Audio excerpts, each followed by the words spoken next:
மனித இனம் முழுவதற்குமே இந்த மனது மேலே ஒரு கிரேஸ் இருந்துகிட்டே இருக்கு, ஒரு ஈர்ப்பு இருந்துகிட்டே இருக்கு. அது இன்றைக்கு தொடங்கினது அல்ல. என்றைக்கு மனிதர்கள் தங்களுடைய சிந்தனையை பகிர்ந்து கொண்டார்களோ அப்போது முதலே இந்த மனம் அப்படிங்கிற ஒரு கான்செப்ட் மேலே அவங்களுக்கு ரொம்ப ஈர்ப்பு. அதை தொடர்ந்து ஆராய்ச்சி பண்ணிகிட்டே வரலாம். 3000 வருடங்களுக்கு முன்னால் இருந்த மனதிற்கும் இப்போது இருக்கும் மனதிற்கும் நிறைய வேறுபாடு.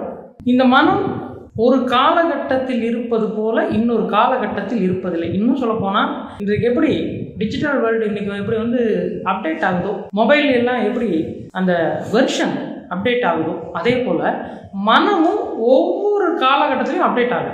இயற்கையினுடைய மிகப்பெரிய ஆச்சரியங்களில் ஒன்று, யாருமே இல்லாமல் ஒரு சாஃப்ட்வேர் தன்னைத்தானே அப்டேட் பண்ணிக்கிறது. தன்னைத்தானே அப்டேட் செய்து கொள்ளும் சாஃப்ட்வேருடைய மறுபெயர் தான் நேச்சர் சாஃப்ட்வேர். அதனுடைய மறுபெயர் தான் மனம்.